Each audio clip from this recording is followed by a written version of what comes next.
My name is Carla Black. I am the facilitator for the Unorthodox group, and it is the 1-year anniversary of Unorthodox, which came out 1 year ago this weekend.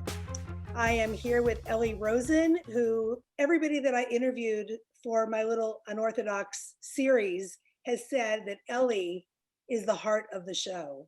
Ellie, why don't you introduce yourself and tell us a little bit about your background and how you got involved in this project? Hi, Carla. Thank you for having me. It's been a while. It's been a few months since I've done one of these.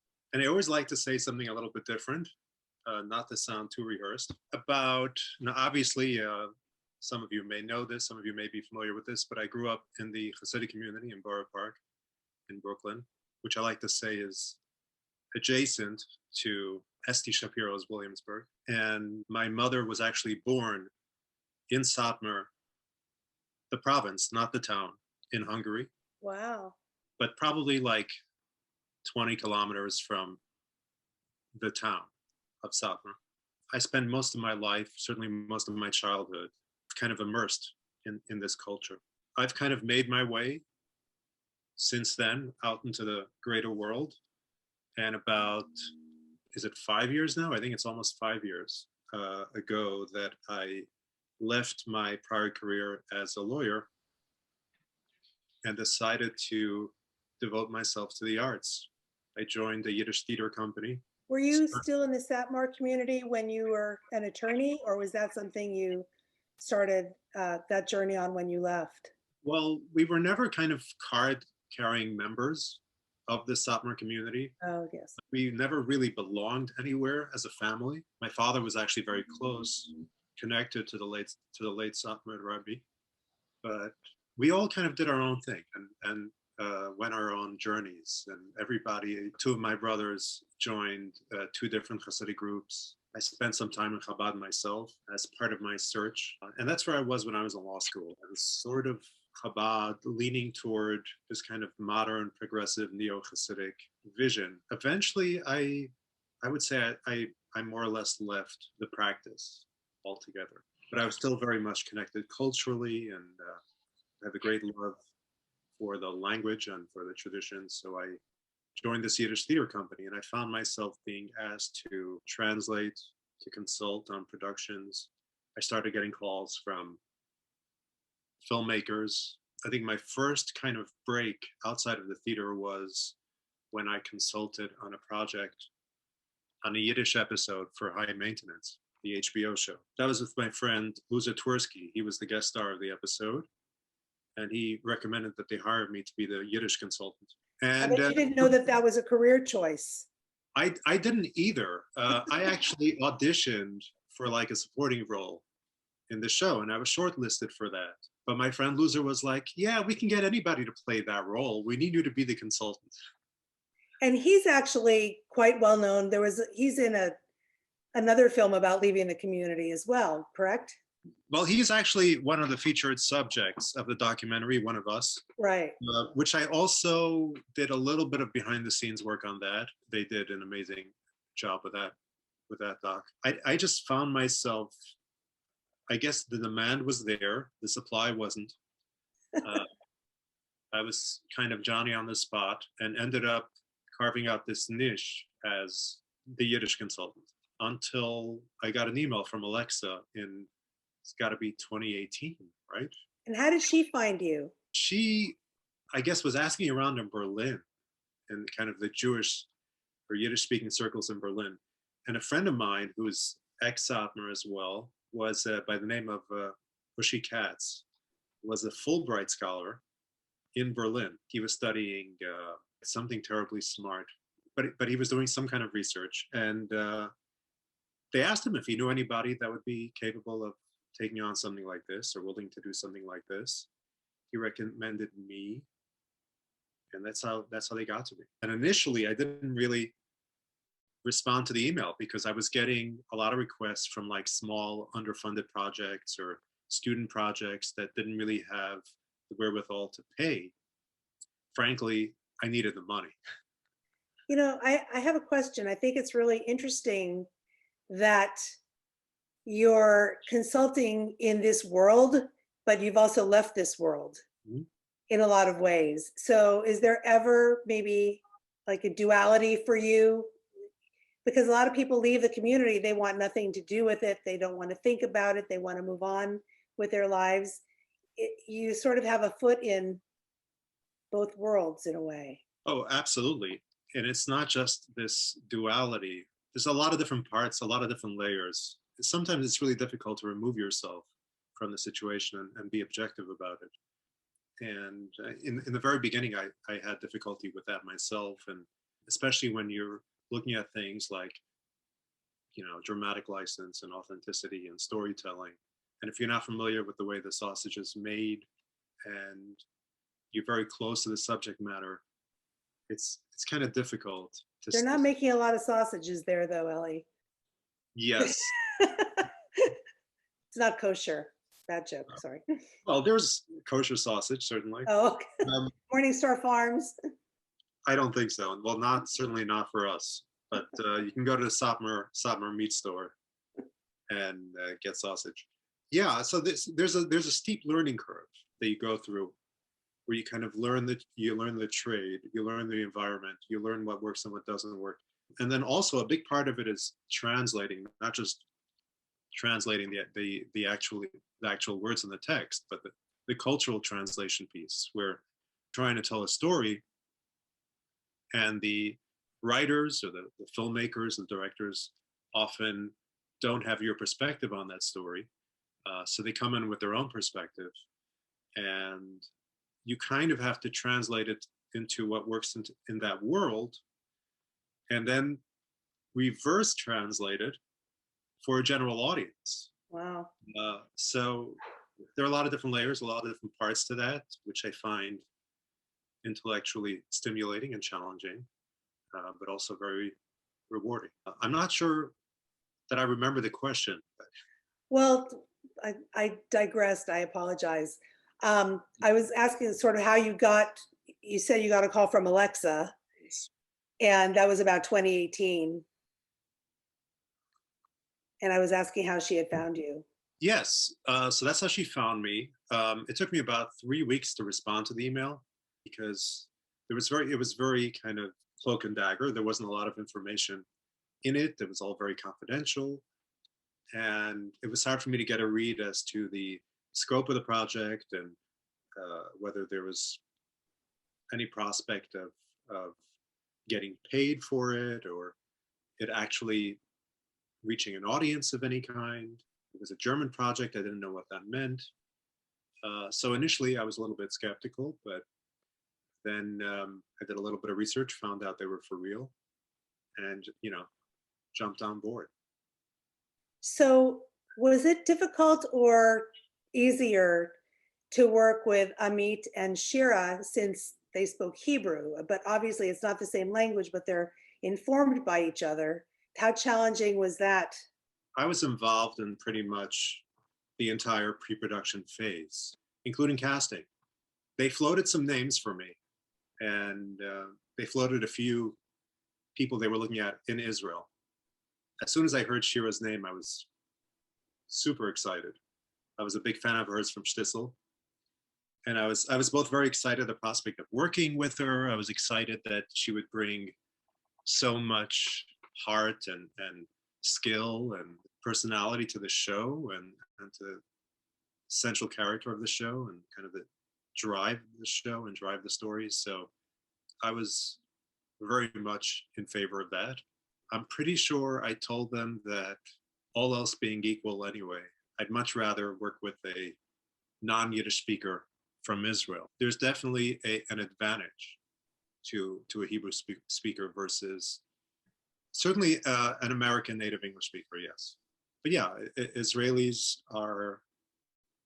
tend to be a lot easier on the pickup, especially if it's somebody who's professional and has done it before and has an ear for it.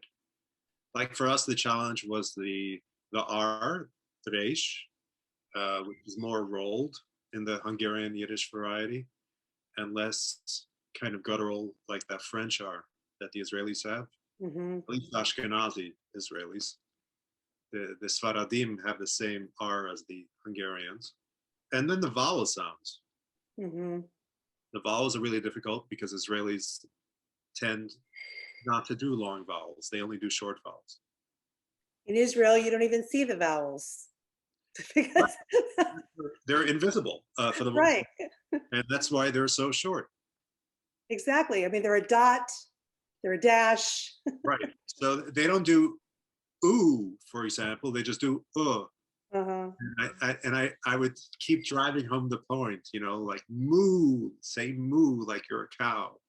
And we would do these drills constantly. They certainly defied all of my expectations in terms of what was possible in such a short period of time. They put us together, the production very, very smartly put us all into one building Hmm. in Berlin. We had these lovely kind of corporate rental apartments in a very trendy neighborhood in Berlin. And our windows all looked out over a courtyard, so we can actually call to each other through the window. So it was very cozy, but we would work together 2-3 hours a day, just about every day Uh-huh.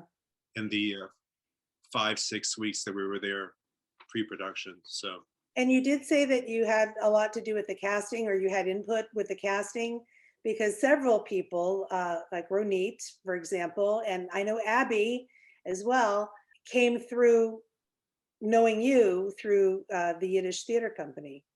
yes, so we had a pre-production meeting, kind of a scouting in New York, where we were scouting locations. This was back in January 2019, right? Hmm. And it was myself, Alexa Henning, the executive producer, Silke, the art director, of course, Justine, the costume designer, Maria, who am I missing? Wolfgang, the director of photography. I want to say Patrick, who was the kind of Henning's second in command. And we were just kind of scouting in Borough Park in Williamsburg, going to all these locations and to shops and housewares. And I pretty much bought everything you see at the Seder, like Willem's Housewares in Williamsburg, including the beautiful Seder plate, the cherry wood and silver Seder plate, which was a floor model. So I got a good deal on that. After like one of those long days of like walking around and shopping, we're back at the hotel and we're having a production meeting and we're talking about local casting because we knew that we needed to populate this cast with as many native Yiddish speakers as possible. So I just told them that I had the best possible resource to draw from, my Yiddish theater company, New Yiddish Ret. I just came up with a list of candidates to audition. And they were like, well, how are we going to get them on such short notice? We're only here until Friday. This was Wednesday. I said, are you kidding me? Tell them there's an audition and they will quit their jobs. Right. And apparently in Europe, it works very differently. In Europe, you have to schedule these things weeks, if not months in advance. It's a buyer's market. Here, it's not like that at all. You know, I'm watching season 3 of Shtisel. Yeah. And there's a scene, I don't want to give anything away, but there's a scene where one of the characters promises he'll get ultra Orthodox to come and be extras in a film. Mm-hmm.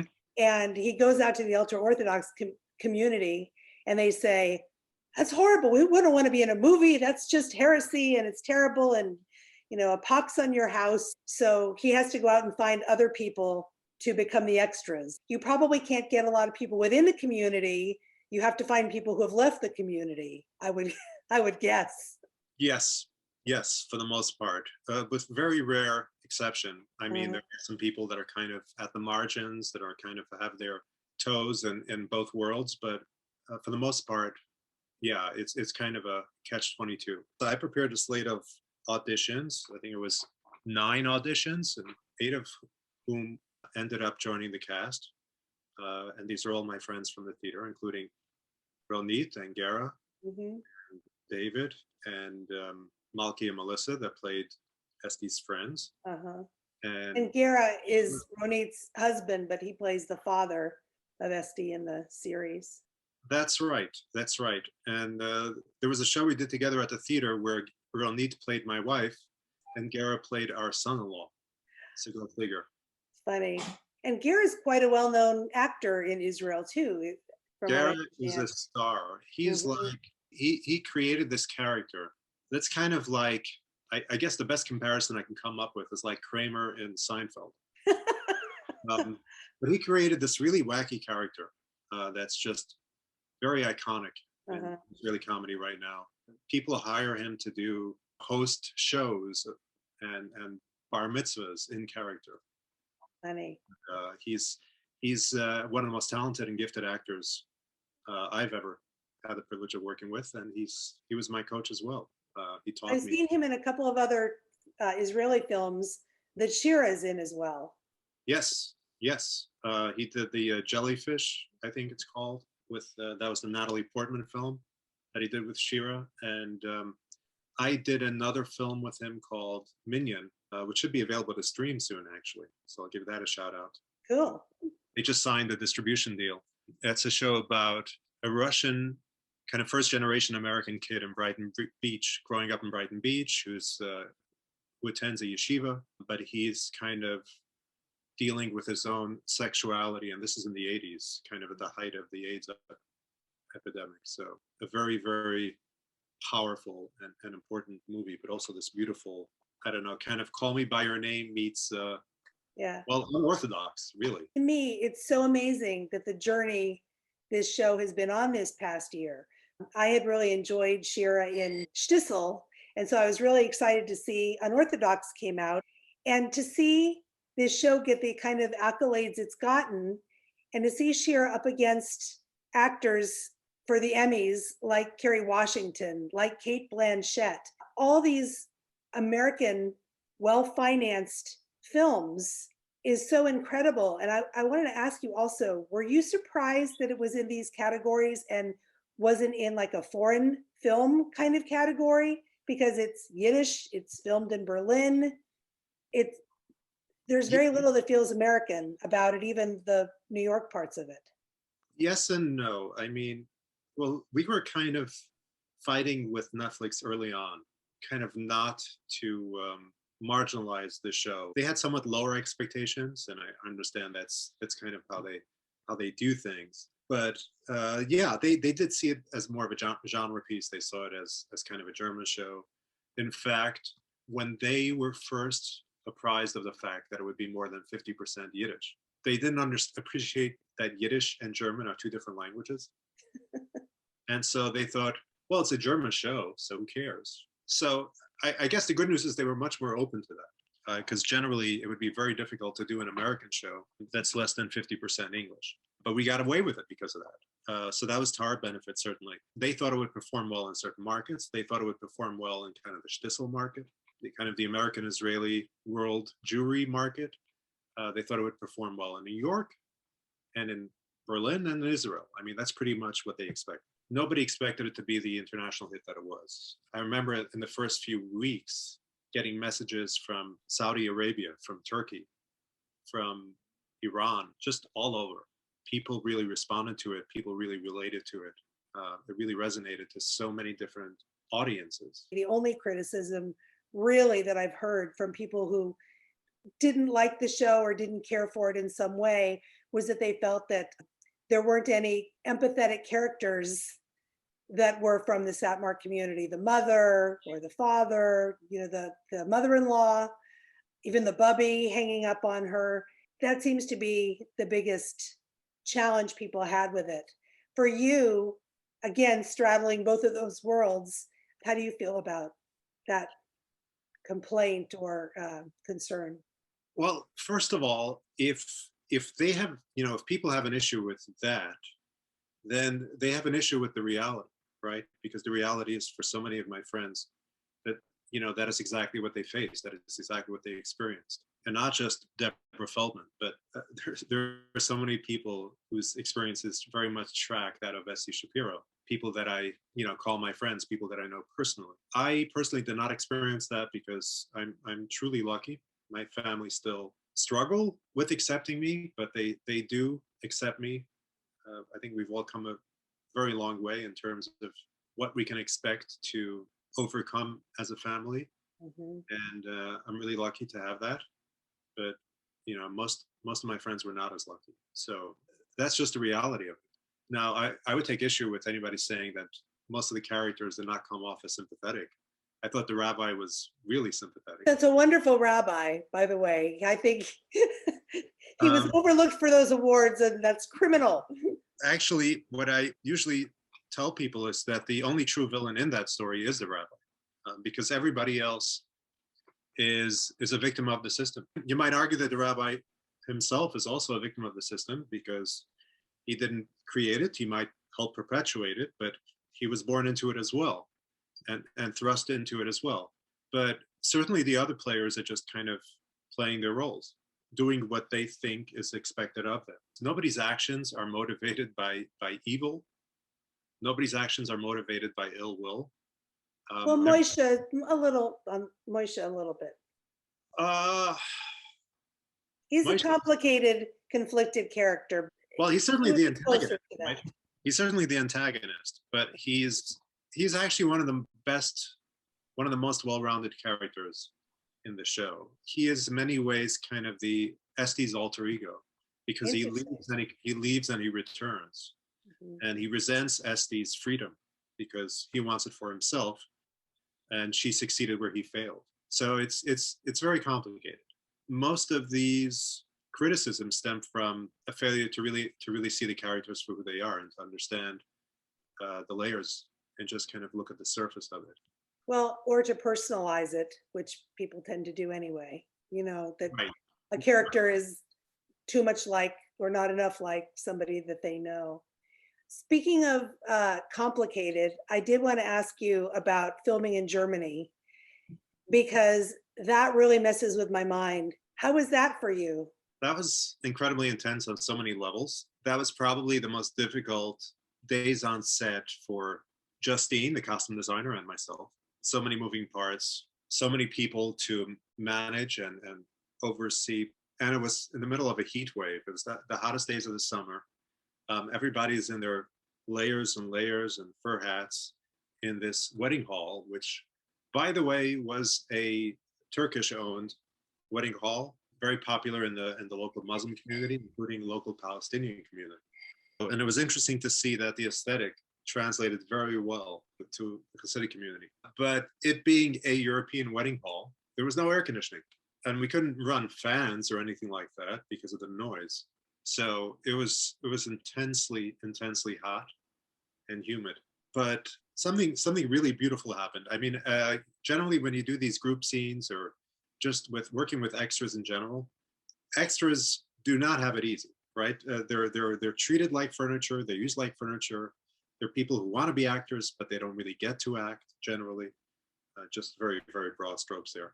They show up, they get their lunch, they get their check, and then they go home. This was a situation in which every extra was part of the wedding party, and they all danced with the bride, they all danced with the groom, they all had a great time.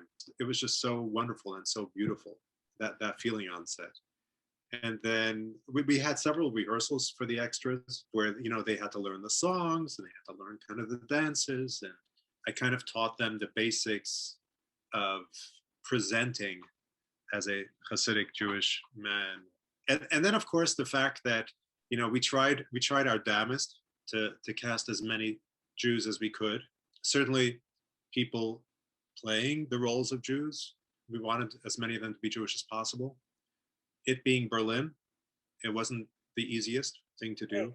And Anna and Alexa did a great job of trying to reach out to everybody there. But we still ended up casting a lot of German actors in some of these roles. There was one moment, not so much the wedding scene, it was at the Passover scene, the Pesach scene, very timely, which was filmed at a local parish house. The set for Bubby's house was the local parish house, because location-wise, it was just perfect. You know, everybody's dressed in their Yom Tov best and their holiday best, and you have the women are wearing the white kerchiefs, and we're doing this just gorgeous, elaborate Seder scene.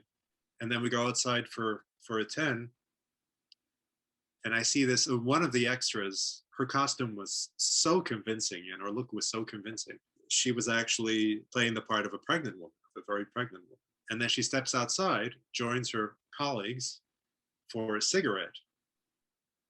And they're like talking in German. And that was such a surreal moment for me. I mean, that was just beyond bizarre. Yeah, coming back to the question, what it was like to film in Germany, there's just so much there. But overall, there were times when we were concerned Mhm. about being dressed a certain way in the street or filming in certain neighborhoods at night. But overwhelmingly, the experiences were positive. I'm wondering, with theater shut down this past year and movies shut down this past year for the most part, what have you been doing to stay busy besides fielding a million questions about Unorthodox? Consulting, which I do from this desk. I've been doing some writing, some translating. There are several projects that I'm working on that are in development, different stages of development. I'm happy to say that I'll be shooting a movie in Kiev and the environs in the summer, Wow. if all goes well. And that will be almost exclusively in Yiddish. Berlin and Kiev. You're picking all the really great places for Jews. Absolutely. Well, I haven't. Belarus was not available. So that's very exciting, and we've been doing actually a lot of the Yiddish coaching on Zoom. Not the easiest thing to do, but it's been running very, very smoothly, and I'm sure the producers like it because it's cheaper that way. It's been such an interesting time because even though it's been challenging for so many people, I think we've all come with a new appreciation and some lessons that we wouldn't have learned otherwise if we didn't have this big interruption in our lives the past year. Absolutely. I mean, who knew that TV was essential, right? And that we could survive without movie theaters. We could have the same thing at home, and that there was so much incredible content. Does anybody want to ask any questions? I've got everybody muted. If you want to put a question in the chat or you want to ask something, feel free. Hi, yes, I have a question, and I just wanted to tell you that I love the authenticity of just the atmosphere on the shows that on Orthodox and Stitzel, and I think there's a certain beauty there. I was wondering though, and in cases like Unorthodox, does that happen a lot where the community just seems so unwelcoming? The bride is just, I think the scene that got to me the most was when she was forced to shave her head, like right after her wedding night. Things like that. That's a very common. That's almost a universal experience in in the Satmar and the ultra Orthodox community. Is that correct? With the head shaving, whether they want to or not. Yes. Although I have to say, we kind of over dramatize the scene for TV, but also specifically because of Este's character, and because she kind of already at that time, she's already maybe not verbalizing her desire to leave, but it's certainly the seed is there. But for most, going by some of my friends' experiences, for most of them, it's just a rite of passage. It's something that they grew up knowing that would happen. So it's not overtly traumatic, and certainly not as traumatic as it is to the audience that doesn't expect it and doesn't kind of live in that context. Wasn't that one of the first scenes Shira shot? I thought I had seen something like that. It was the second scene. The first scene was the mikveh scene. Mm-hmm. It was the first day of shooting, so we spent the morning at the mikveh, and then in the afternoon we had lunch, and then we came to our soundstage, and the first thing we shot was the haircut scene. And it was the first day on set. We didn't know what to expect in terms of anything, right? We're all just kind of getting to know each other. We're on the soundstage, and those of us that are like watching on the monitor, we hear the buzzing of the machine. Ronit was terrified that she would screw it up. We knew it would have to be done in one take. Ronit took like hair cutting lessons from Jens, from the director of hair and makeup. She practiced on balloons or something. Wow. As you do. So she was terrified of messing it up. And then Shira had absolutely gorgeous hair going in, which you don't see in the show, because the hair that you see in the show is a wig. Like even the flashback scenes Mm-hmm. are a wig. So we were all kind of really nervous and tense and on edge. And then there's just total silence, and all you hear is the kind of buzzing of the machine. And you see Shira's face, and you see the intense inner turmoil that she's going through. And Shira, being as great an actress as she is, I thought it was real. And it took everything I had not to yell stop and run in and grab the razor away from Ronit's hands. I mean, that's how, Shira did say in some interviews, though, that it was traumatic. well, I'm sure she was really attached to her hair, but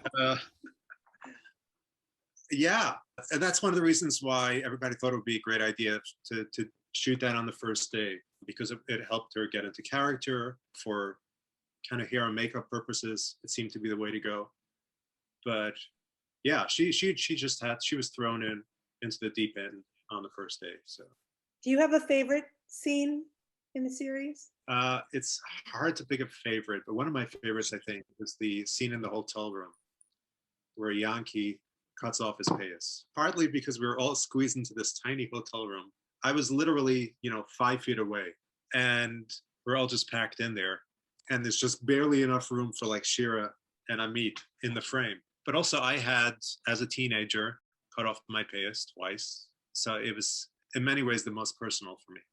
I still cry every time I see that scene. And when Shira says, "Es ist zu spät, Yankee.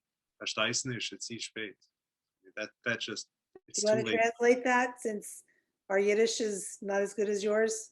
If I remember correctly, the subtitles read, "It's too late, Yankee. Don't you see? It's too late." It's a beautiful scene. Anybody else got a question for Ellie? I have a question. If I can, first of all, thank you so much for doing this. It's been a wonderful conversation. And I want to ask about, how do you navigate the emotional toll? Because I was a Baalat Tshuva and spent 10 really difficult years in the Haredi community in Jerusalem, and before leaving. So I was wondering, I have so much cognitive, emotional, and intellectual dissonance with material like this. So I was wondering, do you as well? And if so, did it take a toll, and how do you negotiate that? Absolutely, absolutely. I mean, playing the rabbi, for example, it was, in some respects, really easy for me to do. I mean, you might say it was a role I was born to play, but You were a rabbi, were you not? well, I wasn't a pulpit rabbi. I was a cantor. I was certainly, I went to rabbinical school, and I certainly had much, if not all, of the training. I was halfway there in terms of my studies. There were points in my life when I thought I would be that person, certainly. And I knew people like that, and I kind of modeled the character after people that I knew, and tried to channel that. But as an actor, without going too method, as an actor, you really try to put yourself into that character's shoes. And if it's something as personal as that, and kind of a trauma that you've experienced yourself, what ends up happening, at least for me, is, you regress to that point in time, to the point where I found myself having the same biases, the same prejudices, and the same troubling, behavioral patterns almost. And it doesn't always leave you the second you take off the costume.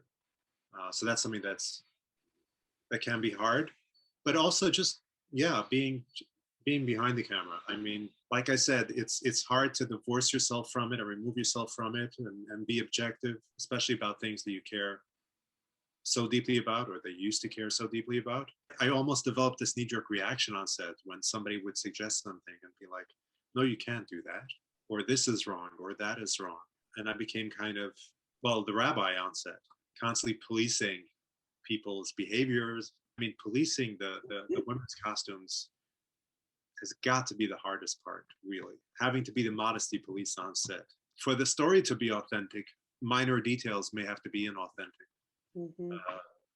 If that makes sense. What do you think would be your dream project that this could open the door for? Like, if Netflix came to you, or HBO came to you, Disney came, whatever it was, and said, "We're giving you money, we're giving you editorial control. What do you think needs to be told that no one else has done?" That's a great question. Great question. It's also a great hypothetical. I mean, dream big, right? Oh yeah. There are quite a few good ideas out there, and I have some friends that are working on some themselves, including Loser Tversky, that must be writing like 5 different shows about the Hasidic community as we speak. I used to have this idea of doing almost a kind of a Borges style soap about Hasidic dynasties. To some extent, I think autonomy the Israeli show tries to do that. I haven't really watched it yet though, but I think just in terms of epic storytelling, in terms of like big storytelling intrigue, it really hits all the spots. It has all the elements. That would certainly be very big and very ambitious and very expensive. I didn't necessarily mean like the most expensive. I mean most fun for you, most interesting for you, most creative for you. The other, now watch me put all my ideas on the table and have somebody rip it up, but Do you want us to sign an NDA? I would like to try something with Hasidism and magical realism. I would like to do something in that genre as Like well. mysticism, you mean? Yes. Cool. Yes. But something really kind of true and authentic to Hasidic culture. That would be a fun project as well. So I come from the production side of things as opposed to the acting side of things, and so I'm interested in the nuts and bolts of the production. And you talked about filming the New York stuff later. In what order did you film these scenes? And you'd also talked about being in the room where he's cutting his payas off as everybody crowded in. Were you shooting strictly on locations, or were you ever able to build sets? What's the deal there? Okay, so quick overview. We filmed basically what we call the Williamsburg scenes first. Those were shot mostly on a soundstage in Berlin. Then we shot all the Berlin scenes, and then we shot the New York exteriors in New York at the end of the shoot. And in terms of locations, we did that soundstage had a set that included the newlyweds apartment. It had an attachment that stood in for Este's childhood room, and that was it. We had the parish where we shot Bubby's house. We had another location that stood in for the Shapiro's house. Where was the playground? It was just a random playground in Berlin. In Berlin? It was in the street. It was like a bustling street, and we were quite nervous because of the gun and the scene. And but our producers did a great job of kind of monitoring the sidewalk and making sure that people stayed far enough away from the location. But we were in a little tent, like, I don't remember if you see that muraled wall in the scene. I think you see it. And our tent was just out of frame. The mikveh scene was actually the Chabad of Berlin's mikveh. I'm astonished that there even is Chabad in Berlin. Oh, no, they're very successful. They have a school. They have a beautiful compound. So my name is Yassi. I actually grew up in Borough Park, not Hasidish, but quite yeshivish. And I think that the attention to detail and authenticity, well beyond the costumes, was astounding. One of the scenes that really struck home was actually the scene in the bedroom. And the reason is because I felt like I was in that scene because of my own experience. But I have speaking to people about it, about the movie in general, about the series in general, and specifically that scene, people are questioning the authenticity of what goes on. And I'm wondering what you say to them beyond well, this is what it is. Okay, so the different pieces to that. I think the general criticism has been, and I saw this in an op-ed from one of the Hasidic apologists, but he just provided like a litany of Hasidic source texts talking about the importance of kissing and foreplay, and I think this has been probably the most informed criticism of that scene, the lack of foreplay, which I can only say that pointing to source texts is very disingenuous, especially since most of these children, and they are children, are deliberately not educated in appropriate bedroom etiquette. And a lot of them don't even know that they're supposed to kiss. A lot of them don't even know that they're allowed to kiss. There was the Mikhail Birnbaum character, however, that provided molds. Yes, there's no kind of centralized sex ed. It's kind of DIY in the Hasidic community. Some teachers are better, some are worse, but there's no question that having no exposure to it until the day of or the week of the wedding. And then all of a sudden having it kind of thrust on you in that way, please pardon the pun, is a recipe for disaster. And we took great pains to portray Yankee as this kind of really nebbish character. So he doesn't necessarily stand in for, best practices at all. I mean, that's kind of the point of the whole story. It's not to portray a majority, it's to portray the ones that are marginalized, that are downtrodden, that are the victims of the system. And the system might work for, 50 or 60 or even 70%. It's the other 30% that we're concerned about. If you're a person who asks a lot of questions and challenges in a community like that, you are quickly told that's not what you should be doing. Right. In subtle and not so subtle ways. And again, I know of many first-hand accounts that are eerily similar to that of S.D. Shapiro's fictional account. There's no question that it's grounded in reality. There's no question that happens. Well, there is some reality to it, since partially it's based on Deborah Feldman's book. Not Right. entirely, though. Right, but I would also say that it's not a story that's unique to Deborah Feldman at all, if only it were. Ellie, thank you so much. It's such a pleasure getting to speak to you and hear your experience. And as I said earlier, you've been called the heart and soul of this production, and I understand why. You really contributed more than just the Yiddish and your acting talents, but I think that you gave it a lot of its tone as well. Thank you for having me, Carla, and I can't believe it's been a year. Yes. It's been a year. What a year it's been, too. And a happy Christmas, everyone. Good Yontif. Good Yontif. Chag Sameach. And I hope I did that right. Well, Okay, I'll coach you on it later. I'll coach you on the correct pronunciation. I think I need it. Thanks all. Bye. Take care. Thank you.